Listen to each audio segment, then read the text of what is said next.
Alright, here's a real quick one on making curried eggs. I've got 4 hard-boiled eggs in here. To make hard-boiled eggs, I believe you can cook them in the air fryer very easily, so by all means do that if you want to.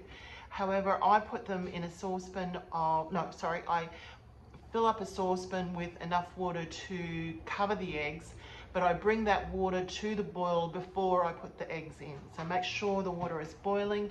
Then you take the lid off and you gently put 1 egg at a time on your spoon and gently lower it into the boiling water.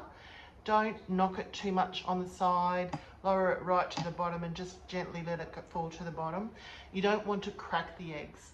Other ways to avoid cracking the eggs is to take them out of the fridge a little bit beforehand so they're not so icy cold when you put them into the boiling water. Yeah, I think that's about it really. If you do inadvertently crack an egg, just get another egg out of the fridge and add that. Leave the cracked one inside. It probably won't be any good for using for hard-boiled eggs, but just add another one in there. So I bring the water to the boil, then I add the eggs, and then I let it boil for about 11 to 12 minutes. That brings the eggs to the level that I want them. The reason I put them into boiling water is because that means the shell won't stick to the eggs and you will be able to peel them very well, very easily. If you put eggs into cold water and bring it to the boil, the shells will stick to the eggs and it will be a pain, a terrible pain to try and peel them. So definitely put your eggs in very gently and slowly in boiling water all the way to the bottom before you lift your spoon away, one at a time. Boil them for 12 minutes. If one of them cracks inadvertently, just add another one. Then at the end of that time, tip them out into a sink, into a sieve, and then run some cold water over them and then leave them to rest for a while in cold water, and that will also help the egg to stop cooking and stay nice and tender. So I'm just going to use a fork to chop these eggs up because if I use a meat masher or anything else, it will be, look how lovely and yellow they are, lovely little yolks. If you use like a meat masher or a stick blender or something like that, it will just turn to a paste and it won't be a good mouthfeel. It just will not be as pleasant. It needs to be just slightly chunky. So I'm just going to slice them a little bit first because they're a little bit hard to mash when they're sort of in one big piece like that. So just starting off like that. I just slice them to this level first, then I add my seasonings, and then I continue to mash them until I get them to the texture that I want. I prefer to add the seasonings early on so it doesn't affect the texture later on. Alright, so we're going to use, this is just 4 eggs, so we're going to use about, I'm always a little bit hesitant. I'm just using about a flat teaspoon and a half of just a normal teaspoon. I'm going to use about that much salt. That's about half a teaspoon of salt, really. I'm just going to put a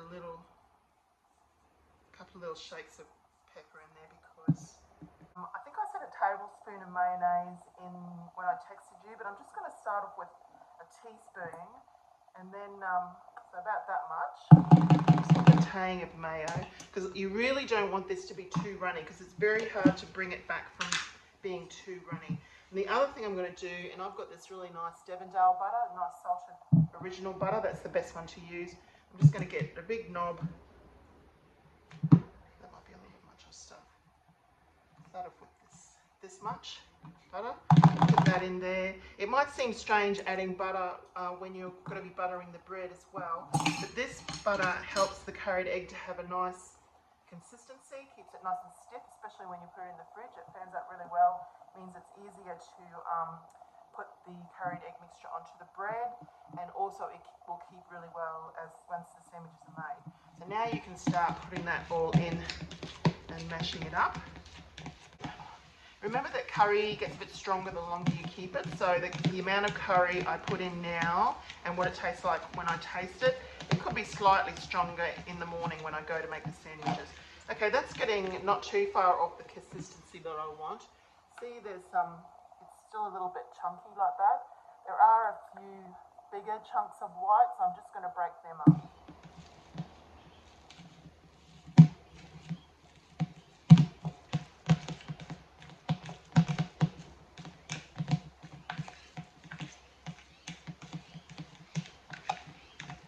Okay, so I don't want it any more than that. So if I get a spoon of that and put it in my hand, see how it keeps its shape? That's what you want. So then you can just spoon it onto your bread like that, right to the edges like that, and you can get like a nice thick bit of egg. Yeah, that looks lovely. So that's done. That's really good actually.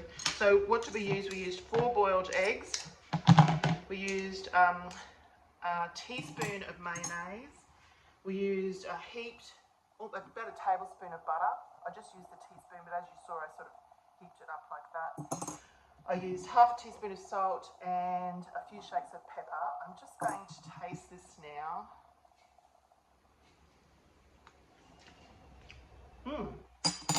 That's perfect. And I think I used the curry, I used a teaspoon and a half. A flat teaspoon and a flat half. I think that's what I used. That's plenty spicy, and the flavours will develop overnight. So I'm going to put this in the fridge now with a bit of Glad wrap over it, and tomorrow it will be perfect to use. And it'll save you a lot of time if you make this the night before you make your sandwich.